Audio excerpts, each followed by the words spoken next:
Okay, what's up, boys? Welcome back to the Rozay Audio Experience episode Sir Tag edition. Today we have Sir Tag here. Tag, what's up, man? Not much, man. What's been going on? Living the dream, swiping left and right all day, every day. You know how it is. Playing a little Clash, trying to grow, the usual. So, first order of business. I don't have an agenda. I just got done telling you this, but for everyone that's tuning in for the first time or for the 10th time, this is a mobile gaming podcast, and there's absolutely no script whatsoever. So we don't know where the conversation is going to lead. I have no talking points. We're just gonna go at it and see what happens. So, without further ado, I guess a good place to start would be everyone knows you. Well, everyone that knows me for sure knows you. So there's no point in really doing a deep dive on your introduction as far as like mobile gaming shit goes. But I guess a good place to start would be, who is Sir Tag like off stream? Like, is there stuff that we don't know about you that like what do you do off stream? Because everyone knows you on camera. You're very professional, like super good at the game, super talented, very educational. Everyone knows that Tag, right? But who are we off stream? Like, are you family friendly off stream too, or are you letting F bombs go every other word? Like, what are we doing? Nah, I'm pretty much the same as I am on stream, off stream. There's not much of a difference. I mean, obviously on stream, I'm going to be happier because that's one of the things I enjoy doing during the day.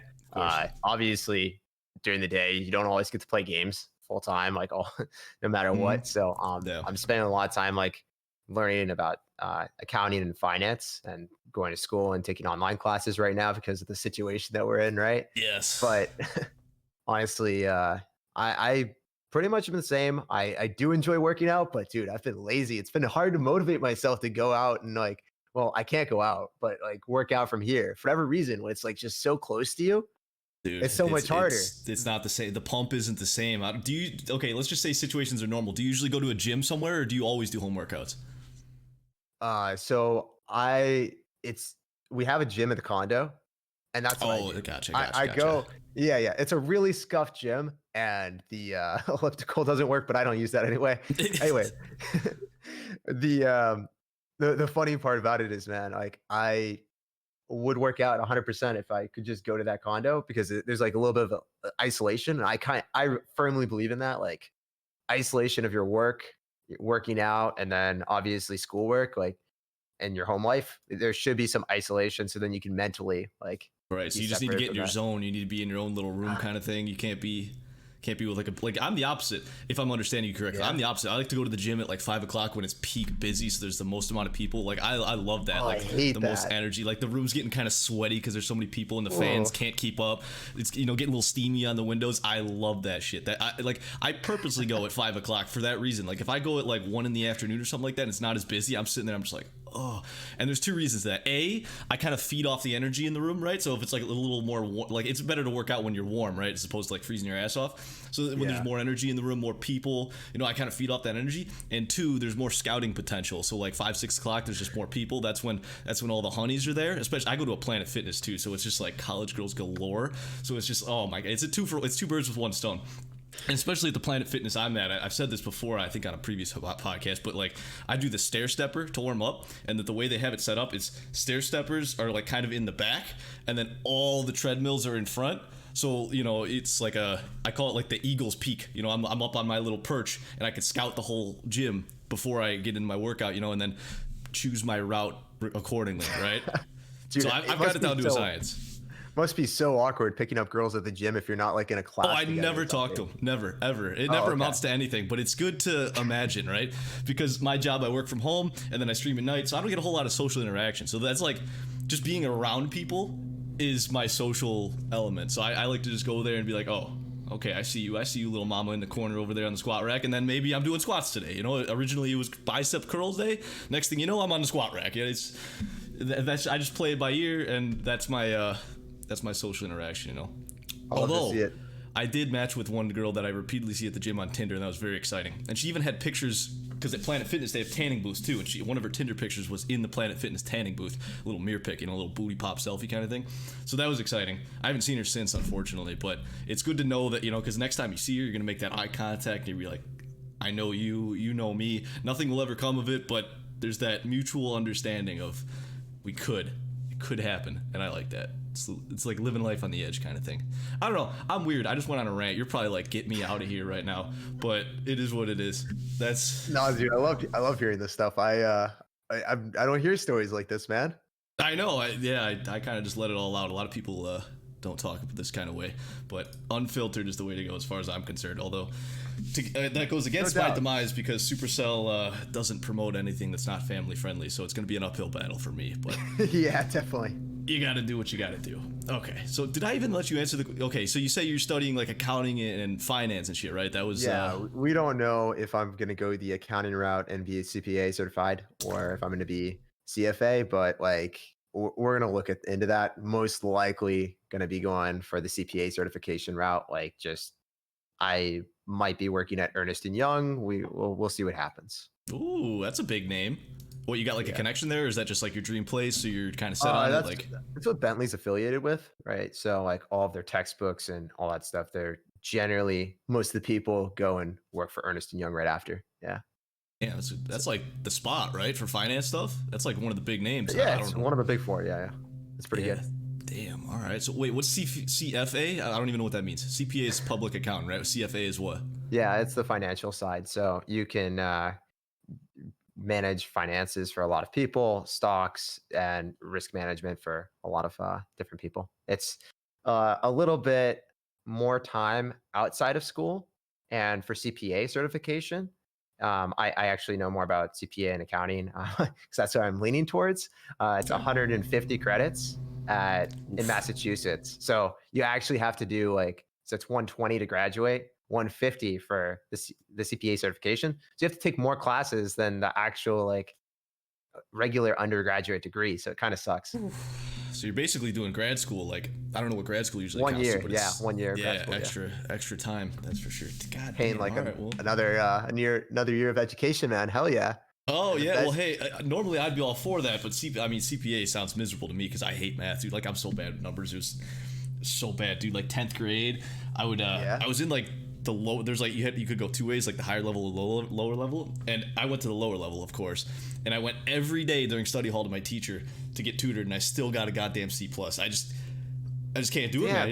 You actually cared too. Oh yeah, I cared, yeah, because if I didn't care, then I get kicked off the baseball team and shit. So like I had to care, and I did care anyways. Okay. But like there was double incentive, right?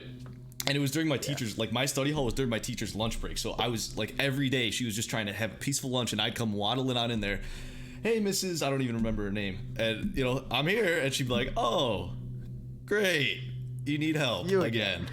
And I'm just like, yeah, I know. I'm sorry. I don't want to do this. I don't want to be here. You don't want me to be here, but this is what we have to do. So that was my day every day in 10th grade. But yeah, I don't do math, so that sounds super crazy shit to me. But, an extra year at college would have been great for me because I wasn't doing that math shit, so it would just been an extra year of, it would have been painful on my liver, to say the very least, but it would have been a fun time.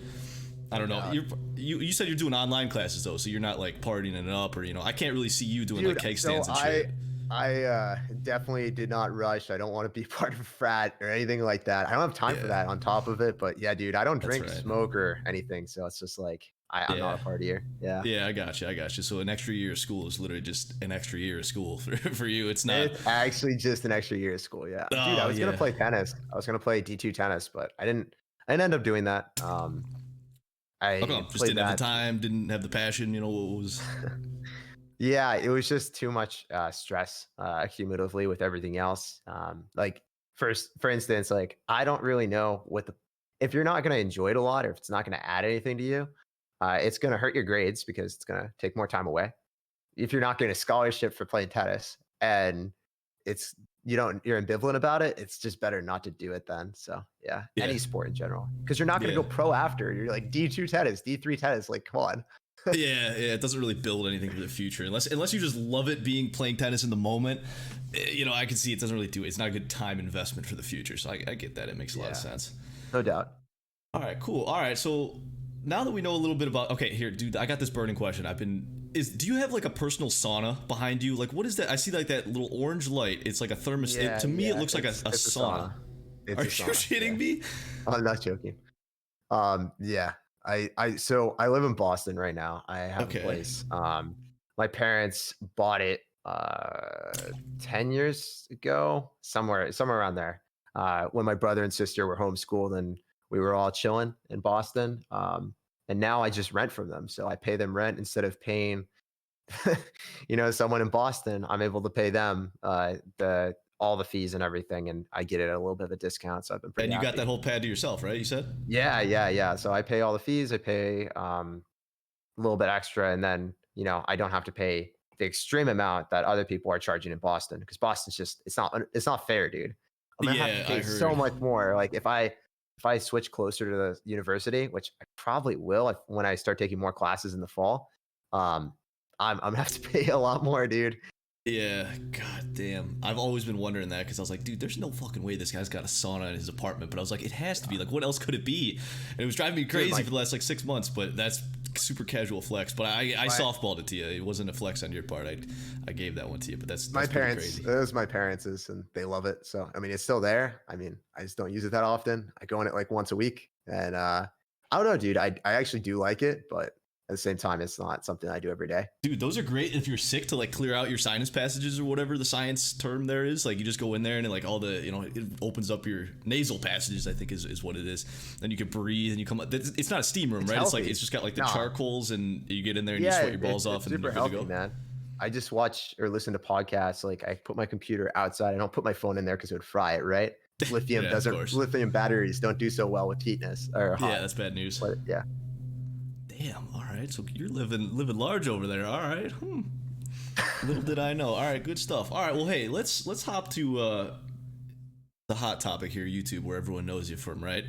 So why don't you? I don't know if you've ever said this. I don't know if you talk about this at all, but like, I don't know the answer. So for at the very least, me and I think a lot of people that are listening, like, how did you even first get started in YouTube? Because you were, from as far as I know, you were one of the early people in the Clash Royale scene. I think you were a pro season 1 or like way back. I don't even know the details. I'll let you discuss it. So but like, my biggest regret is not starting it earlier, because I would have more subscribers. More subscribers. Yeah. That at the start there was no competition at all. There's no, like, people weren't editing. People were just throwing videos. The cameras were all scuffed. Everyone's webcam and microphones were terrible. Like the game, like, dude, overall, everyone's content at the Clash Royale at the start was pretty bad. Yeah. So like, and there was no competition. So if I had been there earlier, I definitely would have an even bigger base. But dude, honestly, I'm so lucky that I got in when I did too, because first you off, still got in early. Dude, I had no idea that it was going to be this much fun for me. I had no idea that it would be this successful. I didn't think people would enjoy watching me. And at the start, man, I just like didn't know what it was going to be like. So I just kind of did it casually. But one of my best friends got me to do it. So if you guys know Nightlight from Tribe, he used to be in Nova. Nightlight, he got me in, man. Matt was since day one, dude. He was always pushing me to do different things, and he got me to start a YouTube channel. I started pretty casually, went on some CWA episodes, got a pretty got a following rolling, and then I mean, I'm just lucky that people like my videos. I'm lucky that people like my channel, and that's where we are today. I just kept it up, man. Yeah, no, I hear you. So the game came out in 2016. When did you start? Was it 2016 as well? Dude, I don't remember. I mean, I was not the first year. No, I think I was like 17. You were definitely early, so I don't know the specific date. I was early, but early-ish. I watched Hyphotics play with Hog Rider Freeze. That was my first experience with Clash Royale, the very first day. I don't even know who that is, so that's pretty early. I don't know. It was like time of one of the new legendaries came out. I think like Log came out, or I don't remember which one. Maybe I don't remember the time before Log. So okay, let's just call it 2016, 2017. It was definitely early as shit. I wasn't until late 2018. So I mean, by then the game was already passed. So you caught it right before it kind of really popped off. Like the game was. I think it got off to a hot start, but you definitely caught before the peak, and then you were able to ride that wave to stardom, I guess you could say. I don't know. You're almost at 200K now. I don't think I'm a star, but yeah. I don't know, 200K. That's a whole lot. Or I don't know what you're at, 190 or something crazy. I mean, that's a 193. Yeah. Well, hopefully we can hit 200. Hopefully we can hit 200 soon. Yeah, I grew like I grew 93 in 3 months, and I was like, yeah, I was it just took literally just about to ask that. You went from 0 to 100K in a year, 2 years, whatever the numbers add up to be. 2 years, and then 3 months, dude, 93K subs. Yeah, what happened? Did you change your tags? You just YouTube algorithm started liking you? Like what happened? I got promoted in game. I started upgrading all my stuff. So all the money that I made on the creator code and sponsorships, I just put it directly into improving my setup. So like my camera is state of the art now. I put $2,000 into a microphone, and Holy then shit, dude. Wait, yeah, what microphone? the Shure SM7B with the BB-Face Audio Pro interface. So like that. Holy fuck. It's the same thing that Howard Stern and Michael Jackson used to use. Yeah, that's like the microphone of all microphones. I know that. Yeah, I mean, there's better ones that like OJ has, but man, I can't afford those. I put OJ's all got the a money couple that million. I had. Yeah, I put all the money that I had into the stuff, and from all that, and we just, I don't know, man. I feel like, hey, if my YouTube channel can start growing and keep getting better, I think that's even if it's not like a great financial investment, it's an investment that would make me happy, and I'm kind of proud of it. So it's like, sometimes you need to do stuff for yourself. I'm super minimalist with how I spend my money. Mm-hmm. And this is something for myself and also potentially for my YouTube. So I don't know. It's good. I hear you. Yeah, because there's I was just thinking that exact same thing. There's like two angles of that, right? Like $2,000 on the microphone, like probably 90% of your audience won't even notice a difference because they're just casual watching. It's a huge difference. They do? It's okay. Huge. All right. Well, well, even then, my point was that I don't think people will watch you or like not watch you because of the, like, your microphone quality jumped, right? Maybe. Like that's not the reason that you gained 93,000 subscribers in the last 3 months, right? It's because of your content. Yeah. The content is like 95% of it, and then the microphone and the webcam, that's like 5%.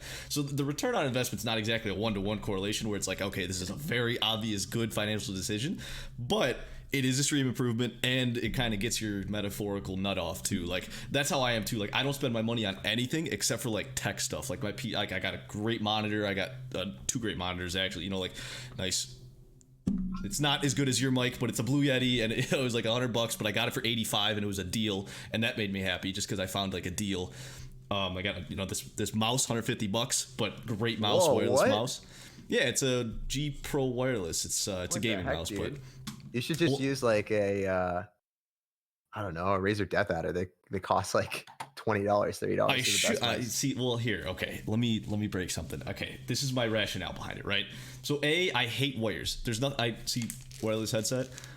Oh yeah, no! Revolutionary. I can't stand wires because look at this, dude. Look at this. Yeah, no, dude. If I was wearing those like earbud things that you got going on with the cords, I would lose my fucking mind. Because when I'm streaming, I'm pretty like animated. Sometimes I like to get up and move around, and like I used to when I first started, I had a wired headset. I hated every second of it. So I got this, and it's great. I love it because I could go to the bathroom and don't have to unplug. I can still keep listening to whatever. It's great. Yeah, because I go piss like every 45 minutes because I chug a lot of water. So that's good alone. But yeah, no cords, and then no cords on the mouse either. That's great. But the reason I got the mouse was different. In last year at TwitchCon, I was playing in the $1.8 million Fortnite tournament. And what? Yeah, it was the Twitch Rivals Fortnite tournament where it's like live event. Like I played in that. So I had to. My teammate, my 2 teammates were one guy that's semi-pro. His name's T Rose. Shout out T Rose. And one guy he's got 285K on YouTube. His name's Brecky. He's like a Fortnite semi-pro. So those are my 2 teammates. And then there's my bum ass, who's like the biggest casual Fortnite guy ever. I don't even have the game installed anymore. But at the time, I played on like controller. And I found out I was playing, and like 2 weeks before, I switched to keyboard and mouse from controller. I'd never played. Fortnite was the first keyboard and mouse game I ever played. So it was a big learning curve, right? And I found out I switched to keyboard and mouse, and then like 2 weeks after that, I found out I was playing in this tournament. I was like, oh shit, I gotta get good like real quick. I gotta at least be like decent. So I grinded for like I don't know how many hours, but like hours every single day to just try and get competent, because I knew I wasn't going to be anywhere near my teammates, but I didn't want to be a complete liability. I just wanted to be able to compete and maybe get a kill or 2. I ended up getting 0 kills the entire tournament. The first game, we played 3 games. The first game, I fell to my death. It was an utter disaster, but that's okay, because there was literally like pro players there and shit, so like we weren't going to win, but I still wanted to at least try and compete. But it was cool because it was a live event. There was like 1,000 people in the live audience. Like, it was streamed to like tens of thousands of people, so it was super cool to participate in. But anyways, point being is, we couldn't bring our own gear, so they were going to provide us a keyboard and mouse. And the mouse that I originally used on Fortnite was ridiculous. It was like a MOBA mouse, I think is what they call it, where it had 12 buttons on the thumb, literally 12 thumb buttons, right? And I used... You have to be joking right now, right? Dude, okay, I know it's... Retroactively, I'm laughing at myself too, I get it. But... So I used a MOBA mouse with 12 thumb buttons to play Fortnite, and I would have all my builds and stuff on my thumb. I used 6 of the 12 thumb buttons. So I did a lot with that. And then I got the email that told me I was in it, and then like a week after that, like a week before the tournament, they told us like, yeah, you can't bring your own gear. We're providing the keyboard and mouse and headset and all that for you. So this is the keyboard and this is the mouse that you're going to be using. And the mouse that they were giving us was just like a standard mouse where only 2 thumb buttons are on the side. So obviously I would have to redo all my keybinds and get comfortable with a different mouse and all that. So like a week or two before I flew out to TwitchCon, I bought this mouse because I read it was the best mouse, gaming mouse, whatever, 2-button gaming mouse. And I had to practice with it. And moral of the story, that's why I have the mouse. I sucked ass at the event, but it was really cool. But that's how I justified I was like, oh, dude, I could spend $150 on this mouse. Like, I want it to begin with. It's wireless. It's great. It'll be good. Maybe it'll pay for itself when we win this tournament. You know, like I was using all these justifications that I knew weren't going to happen. But like, that's how I came out on top with this mouse. And I love it. It's a great mouse. I'd recommend it to anybody. So, wow, Dude, I can't believe I just... sponsored by that. Dude, if Logitech wants to sponsor me, you just did like shit. a 15-minute infomercial for them. I know, dude. This is turning right now. This is supposed to be your podcast, but goddamn, I'm going on monologue after monologue here. I do this all the time. I could talk, dude. I love it. I love it. These stories are hilarious. Yeah, God. Sometimes I think I talk a little bit too much, but it's okay. That's why. No, dude. It is what it is, you know. So okay, so that's the 10-minute version of why I have the mouse that I have. I didn't think that was gonna. I didn't think I was gonna go down that road, but it's a rabbit hole nonetheless. Oh my god. Okay. Shit. Okay. I don't even know. I feel like I had like 3 more questions lined up in my head, and they all got derailed. So I don't even know where we're at. So yeah, man.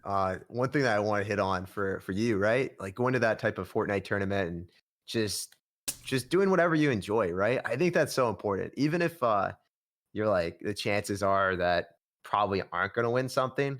Same mentality that I had for King's Cup, right? So I went to King's Cup. I just kind of try to have fun, right? I didn't expect to win anything, and I practiced a lot. I got pretty lucky too, but I played really well. So like mentally, if you're doing really well in tournaments and stuff, you can end up performing better, and you can have more confidence. So you're thinking more clearly.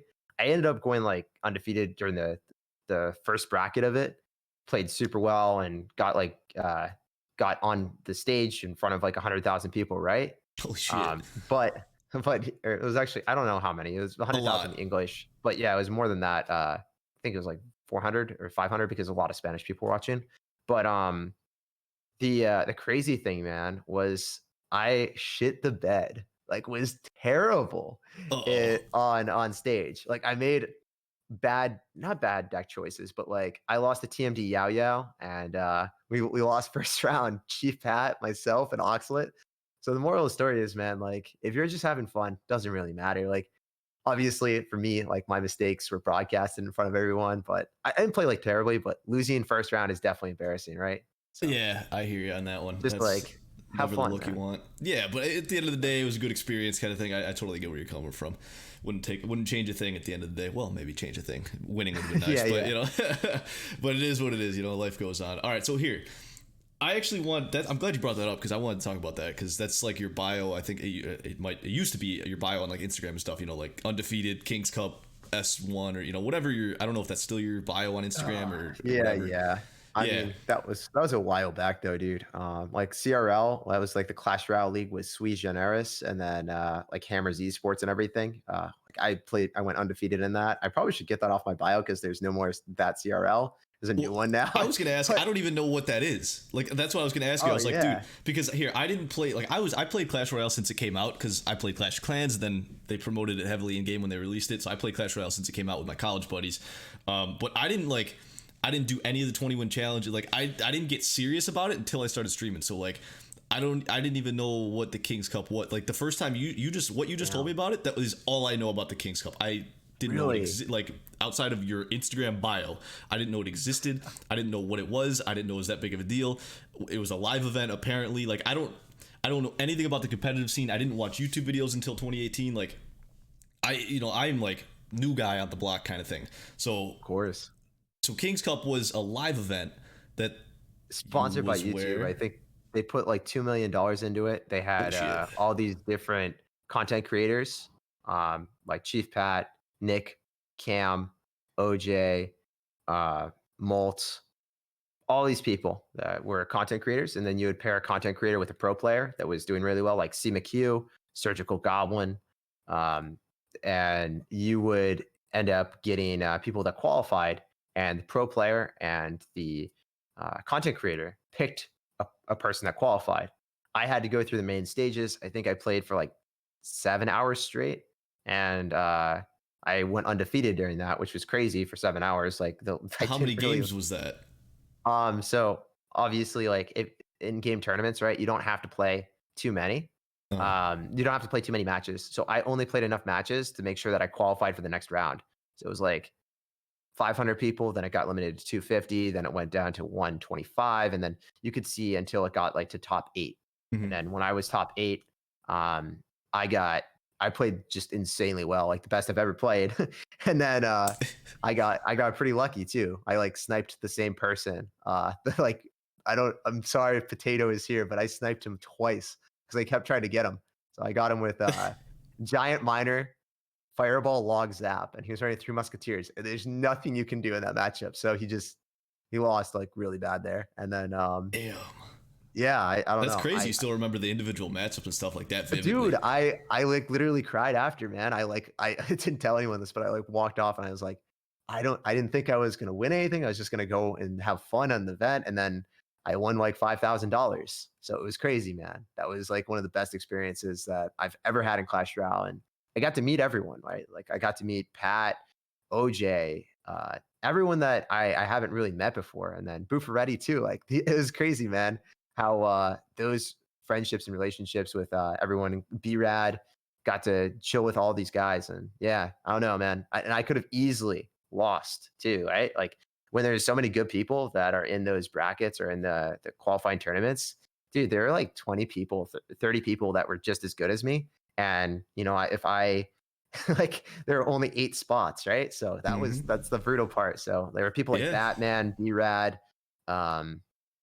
so many others that didn't qualify, and I just got super lucky, I guess, and played well. It was just my day. I mean, all it takes is like one fat finger. You lose the game, that changes the trajectory. You end up not winning. You don't get as much clout. Your YouTube channel doesn't grow as much. You know, like one little thing. It's crazy to think about if you really like go down the rabbit hole, which obviously I do all the time. So, but I mean, you don't win that. You know, who knows? Maybe you give up on Clash because you hate it and you're traumatized. You know, I'm not saying that would be the case, but you know, there's just like it could happen. It's crazy, dude. So. Yeah, my philosophy on that type of stuff is like always forward, man. Always look to improve yourself, or always look like in the direction forward instead of like reminiscing on things that could have happened, because you can't change it, right? But the way I see it, if I had to, I don't think I would quit Clash, because I was really good at a couple video games in my life, and I quit them because they were boring to me at the point, because I got as good as I could, and I can't beat anyone else. Like StarCraft 2, I got Grandmaster, but when you're Grandmaster, you're completely trash compared to Korean pros or anyone that's making actual money off the game. And I mean, I couldn't get better. So I was like, you know what? I'm done with this. And you just hit a wall.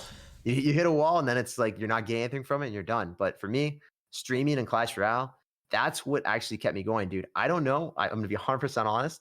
I don't know if I would be with YouTube. I don't know if I'd be like doing any Clash Royale stuff at all if I didn't start streaming. That was the one thing for me that I get so much enjoyment from, like just going on stream, interacting with everyone, especially in this crazy like times that we're in right now. Dude, I don't see many people on the daily at all. I'm just chilling and doing YouTube and all that stuff. And YouTube is more of work, but for me, streaming, dude, it's like, as I said before, that's that escape from school. It's an escape from like having to edit. I mean, edit's fine, but like, and I do enjoy it, but it's like sometimes it's monotonous when you don't want to. But streaming for me, it's never really been boring. It's never been something that I've had to do. It's always been something I wanted to do. So that's why I stuck with Clash.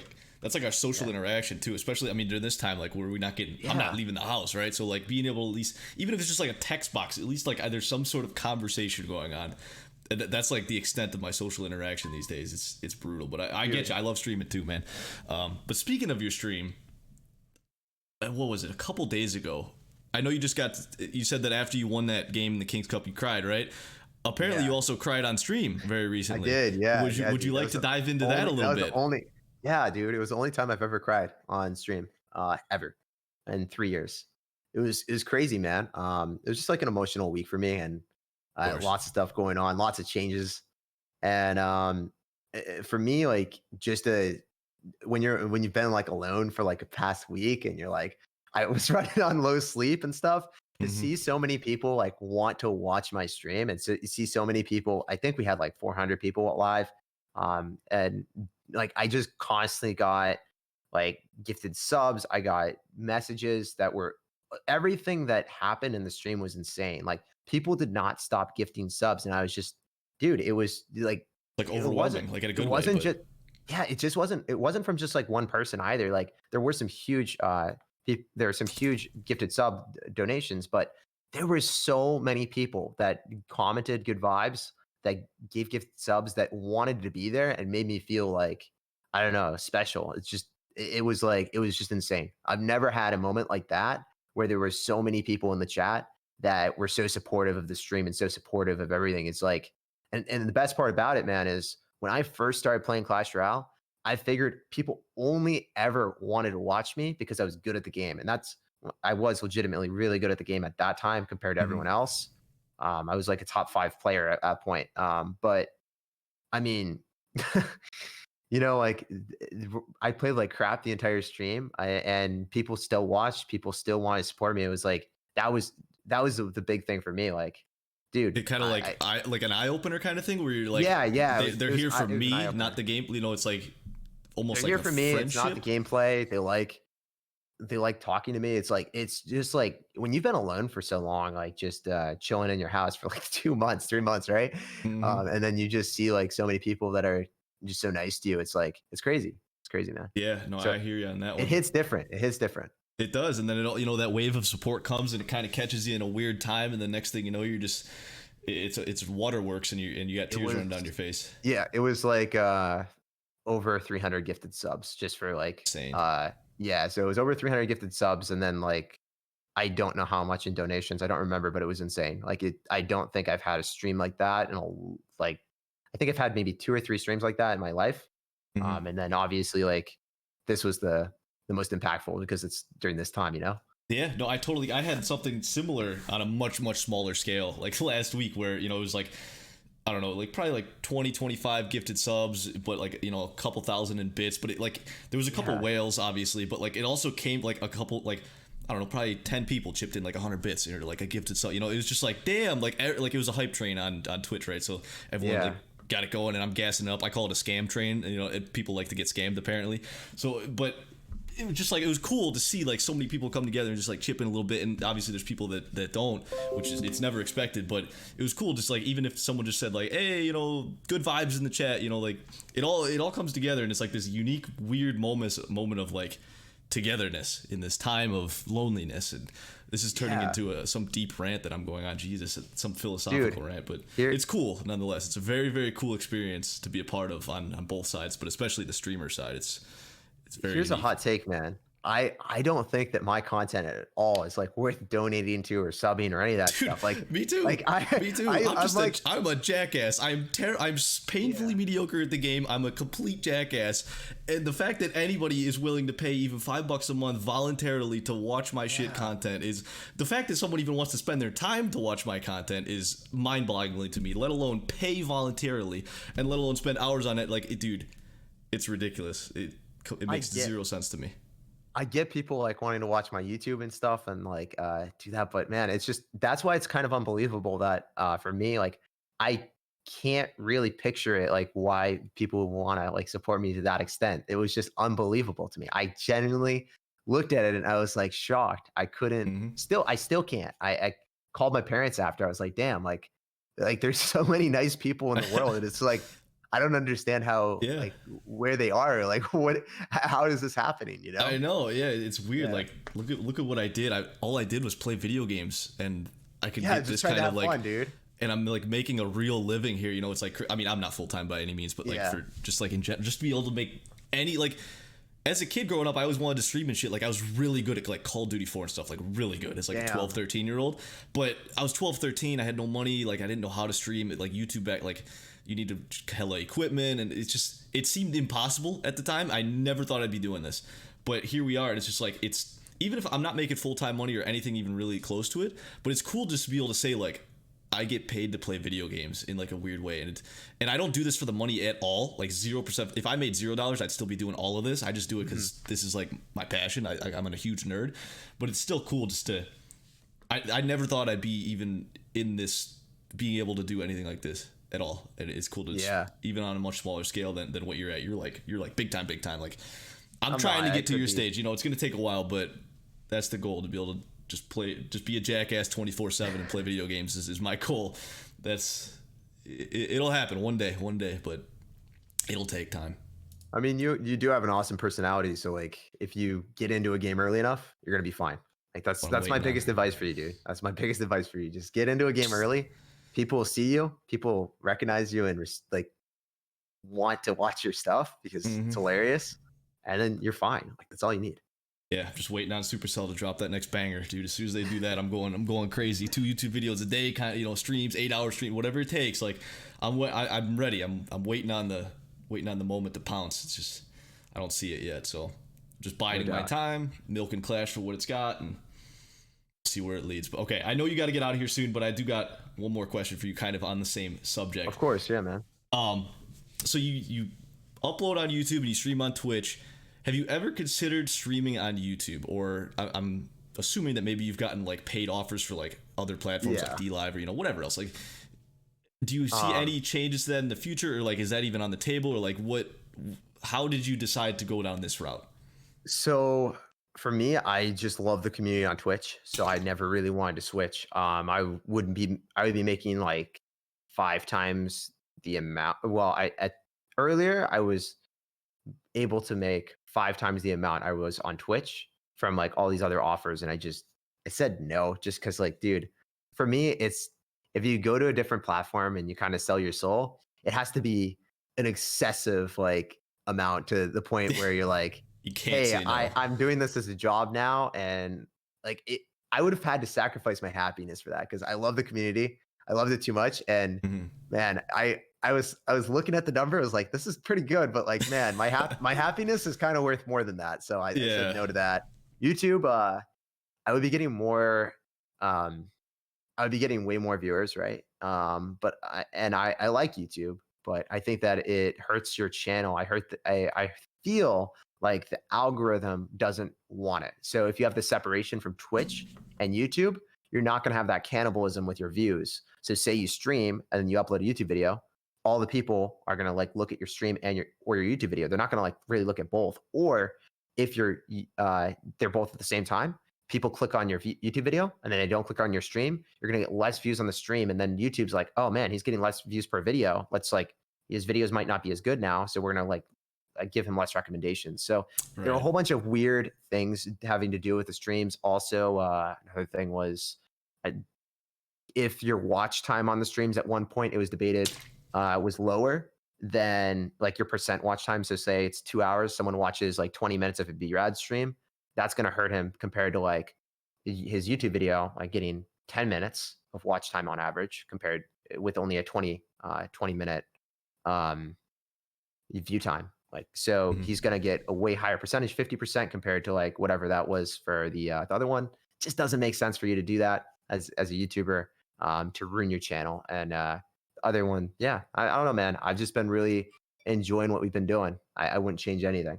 Yeah, no, I hear you. I don't know if I'm sure you know, but like the YouTube chat for live streams, it's like half the time it's just like random languages that you don't understand, and like the other half, it's like it's not coherent it's not like a coherent community as far from what I've seen, at least.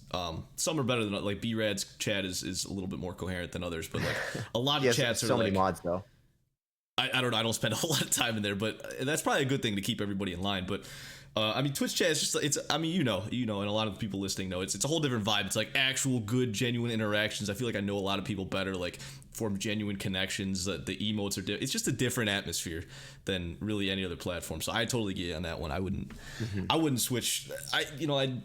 YouTube growth is for growth. It's probably better on YouTube, especially long term. That's what CWA keeps trying to pound in my head, and a bunch of other people, just because Twitch isn't prioritizing mobile gaming. Apparently, he knows more than I do. He's got some back end stuff that he knows about, that Twitch isn't the future for mobile gaming, but YouTube is investing pretty heavily into it. I'm sure you're aware of this kind of stuff, but for the viewers, oh yeah, I haven't gotten a sponsorship on Twitch in the past 3 years. They're like very much like, even if I present them, hey, I'm getting, like, let's just throw a figure out there, like 3,000 to 5,000 a month offer from this. Like, can you guys do anything, or will you guys do anything for this? And they're like, nah, we don't want anything. And I mean, to be honest, like, I don't care. I just like the platform more, and I like the people there more. Honestly, just I actually want to ask you this question here, because for me, I've talked to a ton of people for my stream. For instance, I've been able to talk to Detenchi, who's an accountant, been able to help me like with a lot of my questions and career path, and just a genuinely really nice guy that I consider to be one of my best friends. I've met some of my best friends from Clash Royale. I've met some of my best friends from the stream, and like it's insane to me that you can form like such strong friendships with people that you would have never met just online, and especially through the stream, because there's just such a great community there. There's so many people that support me, so many people that are great and more intelligent than me. I try to surround myself and try to be friends with people that I genuinely consider to be better people than me, so then I can, get better myself. Yeah. So, I mean, What about you? Have you like talked to a lot of people from stream or Clash Royale that have impacted you in any way? Yeah. I mean, that's one of the big reasons I started streaming, is because like I'm a huge nerd and I love video games, but I'm 24 now, and as you like, it's not so bad now, but like initially, I don't know, there's like a stereotype against video games where like it's kind of, especially before, like basically the Drake Fortnite event kind of made video games mainstream and like cool. Now you can kind of talk about them out in public. But before that, which was only like a year or two ago, right? Before that, it's kind of like, all right, dude, you're gonna be like 20s. What are you gonna do? Play video games? Like, you can't be playing video games at like 30 years old. Like, what the fuck? Now it's kind of changing, but I don't know, like my friends were starting to migrate away from video games, and I was super still like nerdy and huge. I've always been a huge nerd, much more than my friends, because I don't know, I've always been friends with like athletes and stuff. Like they played casually, but like I was always like super, like I was always like the best player on the team. Like I was always into it, and I'd spend the most hours on the game.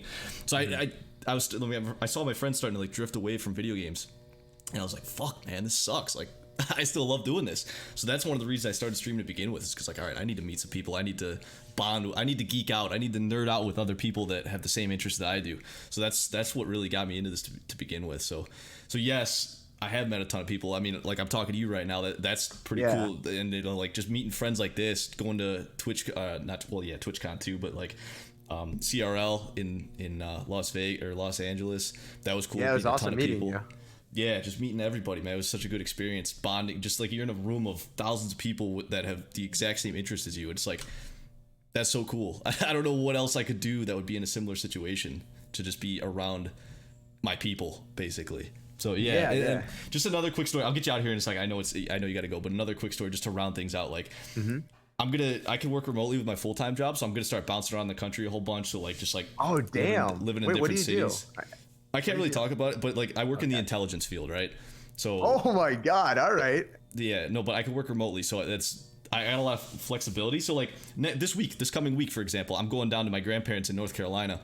They live on a lake. They need someone to house sit because my great aunt is like sick, and they got to go down to Florida to visit her. But I have to go house sit basically on a lake house in North Carolina. Oh darn! So I'm gonna go down there for a couple weeks. But it's cool that I have that flexibility, and I want to go to like Austin, Texas, Phoenix. Like I want to go. I'm in Ohio right now, and it's like I hate the cold, so I can bounce around. And I don't even remember where the fuck I was going with this story. I just yeah. I went to Florida in January to visit my grandparents. They're snowbirds.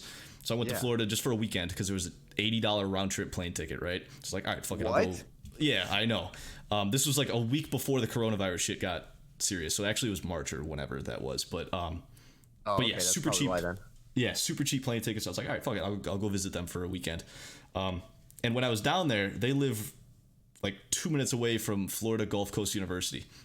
And it was super cool because I went on my Instagram story. I was like, yo, if anybody lives around Florida Gulf Coast University or Fort Myers, Florida, hit me up if you want to go grab a drink, go to the beach, whatever.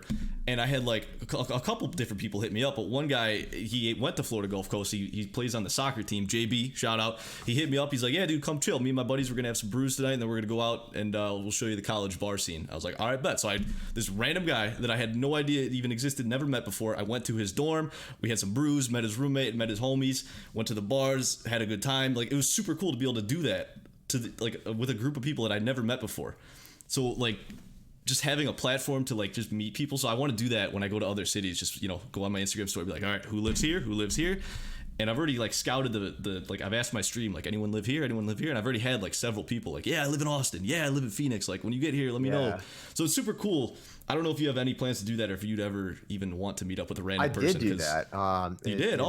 Yeah, Montreal.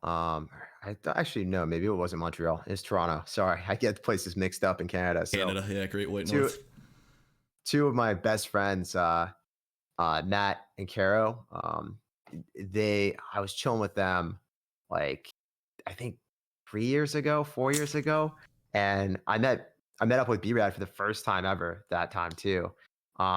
We went to Clash Nights when it was still a thing, man, and I shouted it out on my story and everything. There were a ton of people there, and I got to meet so many guys. I got to meet so many people that I didn't know before, and got to meet El Jefe for the first time too, B-Rad, and it was nice. It was refreshing to just see so many different people. Occam as well. Like, man, that experience was insane. There's definitely a whole bunch of other people that I'm not remembering. Yeah, but, off the top of your head, I get it. Yeah. They'll get over it. They don't mind. It's okay. They won't be too butthurt that you didn't shout everybody out that you met in a trip. I got it. But yeah, it's super cool. I think that's a good way to round things out. So without further ado, let's wrap it up. Is there anything else that you want to end on? Anything that you want to cover? Anything as we wind it down? Not that much, man. I just want to say, like, this is awesome, dude. I didn't have like any expectations of like what it would be, or like I had no clue what we were going to do when we got into it, but I felt like it was a lot of fun, man. Yeah. That's what it's all about, man. I just wanted to come on here and just have a good time for the half hour, 45 minutes, whatever it is. 46 minutes we're at right now. So I gotta get the hell. Okay. Chat or listeners, Tag had to be out of here by 1 p.m. It's 1:04 now, so I don't want to get my dick chopped off. So Tag, thank you for coming on. I ran you over time, my bad. Nah, dude, it's fine. It's chill completely. Yeah, so here, anything you want to shout? You got a big project or anything coming up that you want to shout out, bring attention to, anything like that, or no? Yeah, if you guys don't know me and you haven't checked out my channel or any of my social media, it's all SirTagCR, Instagram, Twitter, YouTube. That's all my media. SirTagCR. But all right, you heard him. Give this man a follow. I don't know why everyone that follows me follows you. Like it's kind of routine. It's kind of routine to just shout yourself out. I get it, but like, there's no shot that anyone knows me and doesn't know you. But whatever. We'll go. You gotta get a code soon. Dude, you know, you don't rub it in. My chat rubs this in my face every day. I can't get a code. I'm a tier 1 Supercell creator. I'm not even a tier 2, and you got to be a tier 3 to get a code. But I swear way too much. I don't think Supercell likes me. I think that they like me, but they can't promote. Like, Drew followed me back on Twitter, so I was like, oh, okay, cool. He at least knows who I am. I'm in the ballpark of being on the radar at least. But I think that their hands are kind of tied just because of the nature of my content. A lot of my videos open up with some crazy shit like eat his ass, you know. So like, they can't, especially if they focus on YouTube. I understand that their hands are tied, but hopefully they can maybe we could reach a compromise someday when I'm a little bit bigger, where they allow some things and I just have to tone it back one notch. No, they have in their code of conduct that you can't swear. Yeah, it's one of those things that like it's always family friendly. I mean, even though it's not under 14.